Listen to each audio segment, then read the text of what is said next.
Hello students, welcome to A to Z পরীক্ষা। তো আজকে কিন্তু তোমাদের সঙ্গে WBCS অপশনালের প্রিপারেশন স্ট্র্যাটেজি কিভাবে পড়লে তোমরা 300+ স্কোর করতে পারবে সেটা নিয়ে কিন্তু আলোচনা করব, এবং এরপর স্পেশালি যেটা নিয়ে আমি ক্লাস করাই ফিজিওলজি এবং জুলজি, এটাতে তোমরা কি করে 300+ স্কোর করবে সেটা নিয়েও কিন্তু আলোচনা করব। তো ভিডিওটা পুরো দেখো। ভিডিও ভালো লাগলে লাইক করে দিও, এবং এটুকু আমি গ্যারান্টি দিয়ে বলতে পারি খুবই উপকৃত হবে যদি আজকের ভিডিওটা তুমি পুরো দেখো, ঠিক আছে? তো চলো দেরি না করে ক্লাসটা স্টার্ট করছি। যারা নতুন দেখছো চ্যানেলটাকে সাবস্ক্রাইব করে নিও আরও নতুন নতুন ভিডিওর আপডেটস পাওয়ার জন্য। দেখো, প্রথমে যেটা মনে রাখতে হবে, কিছু নেগেটিভ মাইন্ডসেট থাকে অপশনাল নিয়ে, সেই জিনিসটা আগে তোমাদেরকে বন্ধ করতে হবে। অনেক ছেলেমেয়েরা যারা ধরো প্রথম তোমরা WBCS দেবে, প্রথমবারের জন্য দেবে বা দেবে বলে ভাবছো, সেটা নিয়ে এখনও রিসার্চ করছো, তো তাদের জন্য কিন্তু খুব ইম্পর্ট্যান্ট হতে চলেছে ভিডিওটা। দেখো, অনেকে কি করে অপশনাল চেঞ্জ করে। দেখো, প্রথম পয়েন্ট আমি রেখেছি চেঞ্জ অপশনাল, এটা কিন্তু করা যাবে না। তোমাদেরকে এই ধরো এই বছর হিস্ট্রি নিল, হলো না, পরের বছর অ্যানথ্রোপোলজি নিল, হলো না, তারপরের বছর কম্পিউটার সায়েন্স নিল, তাও হলো না, তারপরে গিয়ে ধরো অন্য একটা সাবজেক্ট নিল। হ্যাঁ, আমার কাছে এরকম প্রচুর স্টুডেন্ট আছে যারা দুটো তিনটে সাবজেক্ট চেঞ্জ করেছে। হ্যাঁ, অ্যানথ্রোপোলজি ছিল, খুব ভাস্ট লাগছে, চেঞ্জ করে আবার এই ফিজিওলজিতে শিফট হলো।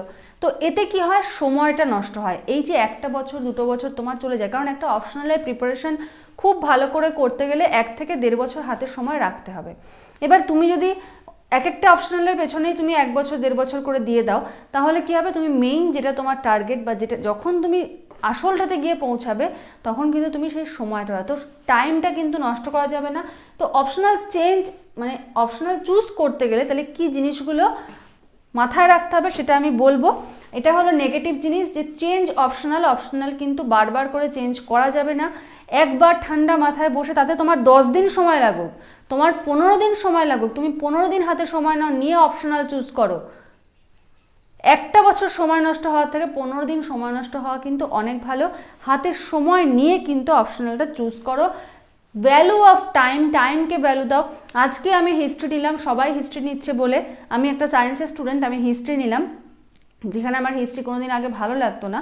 তো হিস্ট্রি নিয়ে তোমার ভালো লাগলো না, আলটিমেটলি তোমাকে পরে সায়েন্সেরই একটা সাবজেক্ট নিতে হবে। তাহলে ওই যে হিস্ট্রিতে যে সময়টা তুমি দিয়েছো, সেই সময়টা তোমার সায়েন্সে দিলে তুমি পড়াটা অনেকটা এগিয়ে নিতে পারতে, অনেক বেশি রিভিশন করতে পারতে, অনেক বেশি লেখা প্র্যাকটিস করতে পারতে। তো এই ভ্যালু অফ টাইম, এই ব্যাপারটা মাথায় রাখবে।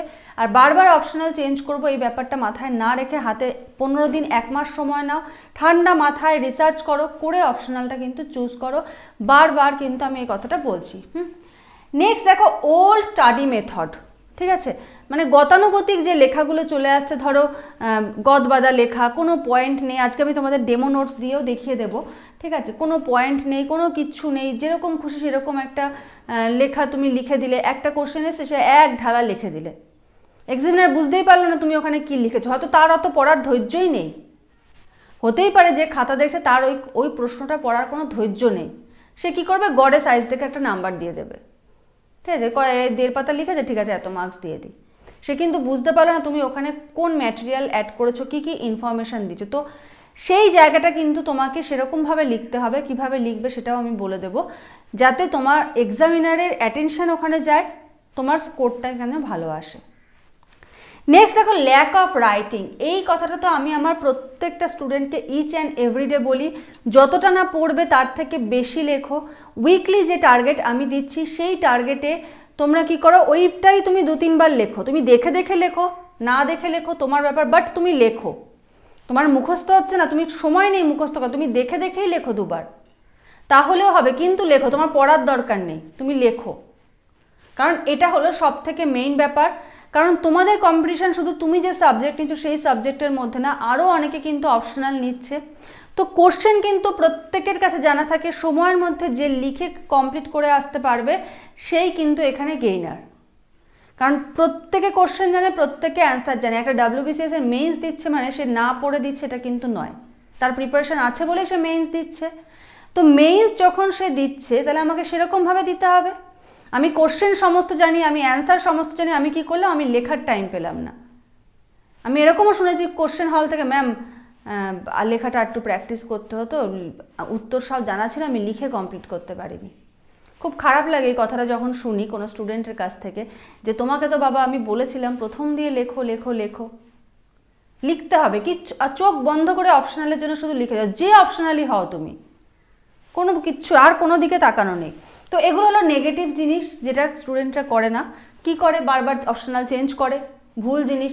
ভ্যালু অফ টাইম, সময়ের ভ্যালু দেয় না, যে বারবার অপশনাল চেঞ্জ, একটা করে বছর নষ্ট হচ্ছে। তো এই ভ্যালু অফ টাইমটা কিন্তু দেওয়া দরকার। ওল্ড স্টাডি মেথডটাকে ছেড়ে দিতে হবে, নতুনভাবে কিন্তু তোমাদেরকে পড়াশোনা করতে হবে, নতুন স্টাডি, নতুন স্ট্র্যাটেজি করে কিন্তু পড়াশোনা করতে হবে। আর কি, ল্যাক অফ রাইটিং, যেটা স্টুডেন্টরা কি লিখতে চায় না, এই জিনিসগুলো কিন্তু, এই নেগেটিভ মাইন্ডসেটগুলো কিন্তু মাথা থেকে একদম বার করে দাও, তারপরে তুমি অপশনালে ফোকাস করো। এবারে ফোকাস করতে গেলে তোমাকে পজিটিভ ভাইব কী কী রাখতে হবে দেখো। Positive target, choose scoring optional. প্রত্যেকে অপশনাল কী জন্য নেয়? স্কোর করার জন্য। তো তোমাকে কিন্তু স্কোরিং অপশনাল চুজ করতে হবে। কিভাবে চুজ করবে? তুমি অপশনাল চুজের ক্ষেত্রে তুমি ধরো 10টা অপশনাল তুমি নিলে, ঠিক আছে? এবারে 10টা অপশনাল নেওয়ার পরে তুমি ভাবলে যে এই 10টা অপশনাল আমার পছন্দের, আমি মনে করছি এই 10টার মধ্যে যে কোনো একটা আমি নিয়ে পড়তে পারবো। এবারে তোমাকে কি করতে হবে? প্রথম যেটা লক্ষ্য রাখতে হবে সিলেবাস। দেখি এই 10টার মধ্যে কোনগুলোর সিলেবাস কম আছে। সেখান থেকে তোমার ধরো বেরোলো, আমি অ্যাজ পার এক্সাম্পল বলছি, 5টার সিলেবাস কি কম আছে, ঠিক আছে? নিচে আরও মানে কম বোঝালাম আমি, যাই হোক 5টার সিলেবাস কম আছে। এবারে এই 5টার মধ্যে তোমাকে চুজ করতে হবে সব থেকে কম সিলেবাস কিসে আছে। ফার্স্ট পজিশনে কে আছে সব থেকে কম সিলেবাসে, সেকেন্ড পজিশনে কে আছে সব থেকে কম সিলেবাসে, থার্ড পজিশনে কে আছে সব থেকে কম সিলেবাস। তাহলে দেখো তোমার পছন্দের সাবজেক্ট, তুমি ধরো সাপোজ 10টা চুজ করলে, সেখান থেকে তুমি কম সিলেবাসের 5টা, মানে 5টার মধ্যেও তোমার পছন্দের সাবজেক্ট পড়ছে, সেখান থেকে তুমি ফার্স্ট সেকেন্ড থার্ড 3টে র্যাঙ্ক করে নিলে। এবারে এই 3টে র্যাঙ্ক যে হলো, এই 3টের PYQ স্টাডি করো। এই যে 3টে অপশনাল তুমি রাখলে, PYQ স্টাডি করো। তোমার হাতে সময় লাগুক 10 দিন, 15 দিন, 1 মাস লাগুক। PYQ স্টাডি করলে তুমি নিজে অটোমেটিক বুঝে যাবে, কাউকে বলতে হবে না যে এই 3টের মধ্যে তোমার কোন অপশনালটা চুজ করা দরকার। যখনই তুমি PYQ স্টাডি করবে তখনই তুমি বুঝে যাবে 3টের মধ্যে কোন অপশনাল তোমার চুজ করা দরকার। তারপরে সেই অপশনালটা নাও, নিয়ে হাতে 1 থেকে 1.5 বছর সময় নাও, নিয়ে প্রিপারেশন স্টার্ট করো।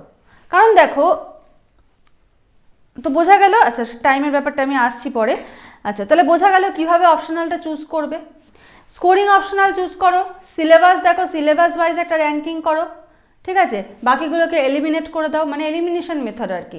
সিলেবাস ওয়াইজ র্যাঙ্কিংয়ে দেখো ফার্স্ট সেকেন্ড থার্ডকে, সেখান থেকে আবার PYQ দিয়ে স্টাডি করো, দিয়ে PYQ অনুযায়ী বাকি দুটোকে এলিমিনেট করে যেটা তোমার থাকবে সেটা তোমার অপশনাল হবে। এক একজনের ক্ষেত্রে এক একটা সাবজেক্ট হতেই পারে, ঠিক আছে? এবার আমি দেখো হিস্ট্রি অপশনালকে আমি খারাপ বুঝি, যারা হিস্ট্রি স্টুডেন্ট তাদের কাছে হিস্ট্রি অপশনাল বেস্ট। কিন্তু যারা ধরো সায়েন্স নিয়ে পড়েছে, যাদের ছোটোবেলায় হিস্ট্রি কোনোদিন ভালো লাগতো না, সে যদি এখন হিস্ট্রি নিয়ে পড়ে তার কী হবে, মানে সে ভালো লাগাটাই যদি না থাকে সে মন দিয়ে পড়বে কী করে? তো এই চুজ অপশনালটা, স্কোরিং অপশনাল, এটা কিন্তু খুব ঠান্ডা মাথায় চুজ করতে হবে। Take time for preparation. দেখো প্রিপারেশনের জন্য তোমাকে টাইম নিতে হবে। তুমি যদি মনে করো না আমার ডিসেম্বরে প্রিলিমস আছে, আমি এখন প্রিলিমসের পড়াশোনা করব, তারপরে প্রিলিমস হয়ে গেলে যদি আমি বুঝি যে না আমার মেইনস ক্লিয়ার হতে পারে, তারপরে আমি মেইনসের জন্য পড়াশোনা শুরু করব, এরকম চিন্তাভাবনা রাখলে হবে না। এই যে আর কয়েকদিন পরেই মেইনসের এক্সাম, এখন থেকেই কিন্তু তোমাদের পরের বছরের মেইনসের জন্য কিন্তু তোমাদের টার্গেট নিয়ে নিতে হবে, এবং একটা অপশনালের জন্য 1 থেকে 1.5 বছর, যেটা আমি বললাম 1 থেকে 1.5 বছর সময় কিন্তু তোমার অপশনালের জন্য রাখতেই হবে, কিচ্ছু করার নেই। ভালো স্কোর করতে গেলে প্রত্যেকটা each and every question answer লিখে লিখে প্র্যাকটিস করে 100% অ্যাকিউরেসি আনতে গেলে 1 থেকে 1.5 বছর হাতে সময় তোমাকে রাখতে হবে। অনেকে আমাকে প্রশ্ন করে, ম্যাম কতদিনে সিলেবাস শেষ হবে? সিলেবাস তো আমি চাইলে শেষ করে দিতে পারি, 2 দিনে, 1 দিনে তোমাকে সিলেবাস দিয়ে দেবো, 5 মিনিটে তোমাকে ফুল সিলেবাস দিয়ে দেবো। তুমি কতদিনে শেষ করতে পারবে এটা সব থেকে বেশি ম্যাটার করে। আমি কতদিনে শেষ করব সেটা ম্যাটার না, কারণ আমি তোমাকে নোটস প্রোভাইড করব, আমি তোমাকে বুঝিয়ে দেবো, সহযোগিতা করব, 24 আওয়ার্স তোমার পাশে থাকবো। কেন 24 আওয়ার্স বললাম? কারণ আমার প্রত্যেকটা স্টুডেন্টকে এই কথা বলা আছে, তোমার নোট পড়তে গিয়ে যখন যেখানে অসুবিধা হবে স্ক্রিনশট নাও, মার্ক করো, কোন জায়গাটা বুঝতে পারোনি আমাকে হোয়াটসঅ্যাপ করো, সেটা তুমি রাত 2টোর সময় করো, 3টের সময় করো, ভোর 4টের সময় করো, নো ম্যাটার। আমি যখন দেখবো তখনই আমি কিন্তু তোমাকে রিপ্লাই করে দেবো। তো এই জন্যই বলছি যে হাতে সময় নাও, সময় নিয়ে কিন্তু প্রিপারেশনটা করো। অপশনালের প্রিপারেশন কোনো ছেলে খেলা নয় যে তুমি 6 মাসে করে ফেলবে, কারণ তোমাকে প্রচুর লেখা প্র্যাকটিস করতে হবে।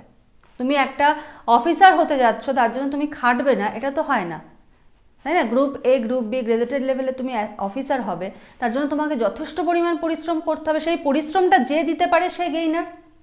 তো তোমাকে কি করতে হবে? সময় নিতে হবে প্রিপারেশনের জন্য, কম করে 1 থেকে 1.5 বছর হাতে সময় রাখতে হবে। Next, smart way of study. Smart way of study কি? তোমাকে নতুন পদ্ধতিতে নোট লিখতে শিখতে হবে। গদবাঁধা ধারায় নোট লিখলে হবে না।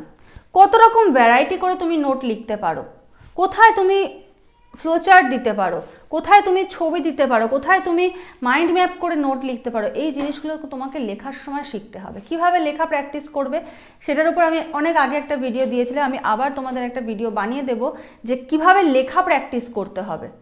ওটা আমি আর এখন আলোচনা করব না, অনেক বড় হয়ে যাবে ভিডিওটা, ঠিক আছে? তো স্মার্ট ওয়ে অফ স্টাডি এটা কিন্তু মাথায় রাখতে হবে। Next, more and more writing practice. এটা হলো সব থেকে ভাইটাল জায়গা, এর ওপরে কোনো জায়গা নেই। যে এই জিনিসটাকে ধ্রুব সত্য মেনে চলবে সেই এখানে হলো gainer. More and more writing practice. তোমাকে টিচার যতটা না বলবে তার থেকে 100 গুণ বেশি লেখা প্র্যাকটিস করো। যে লেখা প্র্যাকটিস করবে সে গেইনার, মিলিয়ে নেবে 1 বছর পরে। এবারে যারা মেইনস দিচ্ছ না, পরের বার প্রিলিমস ক্লিয়ার করে মেইনস দেবে, তারা সেই সময় মিলিয়ে নেবে যে প্রচুর প্রচুর লেখা প্র্যাকটিস করবে। কারণ এক্সাম হলে একটা কি জানো তো, তুমি চিন্তা করার সময় পাবে না। এক্সাম হলে তুমি যদি মনে করো না আমি এই প্রশ্নটার উত্তর ভাববো, যে আমি এটার অ্যান্সার এভাবে লিখতে পারি, ভেবে আমি লিখবো, এটা মাধ্যমিক না, উচ্চ মাধ্যমিক না। ভেবে লেখার সময় কিন্তু নেই, প্রশ্ন দেখবে, পেন চলবে, এরকমভাবে কিন্তু নিজেকে তৈরি করতে হবে অপশনালের জন্য। বোঝা গেল? আশা করি বুঝতে পেরেছো। কারো যদি কোনো কোয়ারি থাকে অবশ্যই কমেন্ট সেকশনে জানিও।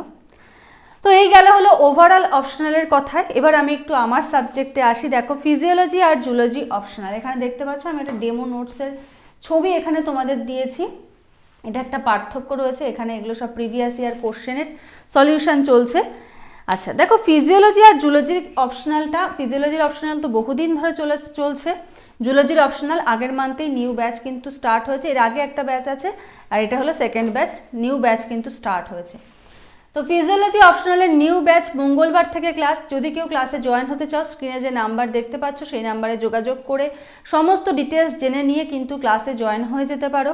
কারণ হাতে কিন্তু 1 থেকে 1.5 বছর সময় রেখে তোমাকে প্র্যাকটিস করতে হবে, সুতরাং এখনই শুরু করতে হবে। একজন আমাকে বলছে ম্যাম প্রিলিমসটা দিয়ে তারপরে শুরু করবো, আমি বললাম শেষ করতে পারবে না বাবা, শেষ করতে পারবে না, তুমি শুরু করতেই পারো। আমি তো অনেকে বলবে আমি আমার জন্য বলছি যে না তুমি আগে আগে শুরু করো, প্রচুর স্টুডেন্ট পড়ছে, প্রচুর স্টুডেন্ট, তাই না? তো কি প্রিলিমসের পরে শুরু করব মনে করলে তাহলে তার পরের বছর অপশনালের জন্য তোমাকে প্রিপারেশন নিতে হবে, নেক্সট টাইমের জন্য নয়। তো ফিজিওলজির সিলেবাস হলো বায়োলজির মধ্যে সব থেকে কম, তার থেকে একটু বেশি হলো জুলজি, ঠিক আছে? ফিজিওলজি এবং জুলজি দুটোই কিন্তু স্কোরিং এবং দুটোতেই কিন্তু 300+ স্কোর তোলা যায়। যারা বায়োলজি নিতে চাইছো তারা এই দুটো নিয়ে চিন্তাভাবনা করলেও করতে পারো, বাকিটা নিজেরা তোমরা স্টাডি করে দেখো। এবারে দেখো, এই যে ফিজিওলজি যেটা বললাম, ফিজিওলজির ক্ষেত্রে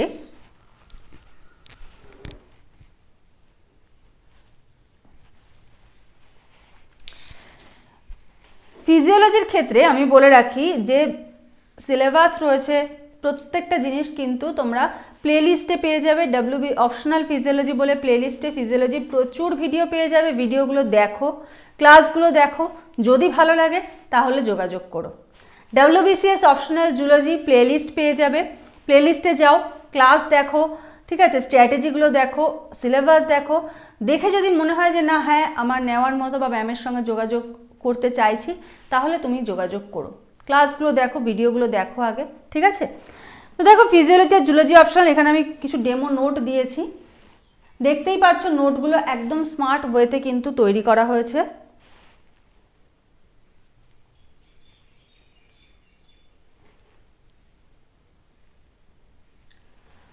কোন ছবি আঁকতে হবে, কোন ছবি আঁকতে হবে না, কিভাবে পয়েন্টিং করবে, সমস্ত কিছু কিন্তু ক্লাসে বলে দেওয়া হয়। প্লাস কিন্তু এক্সাম নেওয়া হয়, যেমন জুলজি অপশনালেরও কিন্তু সামনে আমি এক্সাম নেব, ঠিক আছে। তো জুলজি এবং ফিজিওলজি দুটোর মধ্যে যদি কেউ কোনো অপশনাল নিতে চাও তাহলে স্ক্রিনের নাম্বারে যোগাযোগ করো, সমস্ত ডিটেলস জেনে নিয়ে কিন্তু জয়েন হয়ে যেতে পারো। তো আজকের মতো ভিডিওটা এখানেই শেষ করছি। যদি কারো কোনো কিছু কোয়ারি থাকে অবশ্যই কমেন্ট সেকশনে জানিও। তোমরা কোন অপশনাল চুজ করছো বা কেন চুজ করছো সেটাও জানিও কমেন্ট সেকশনে। ভিডিও ভালো লাগলে লাইক করে দিও। তোমরা দেখো, লাইক করো না, লাইক করো, প্রত্যেকে বন্ধুদের সঙ্গে শেয়ার করে দিও। আজকের মতো এখানেই শেষ করছি। নেক্সট ভিডিওতে আবার তোমাদের সঙ্গে কথা হবে, দেখা হবে। Thank you.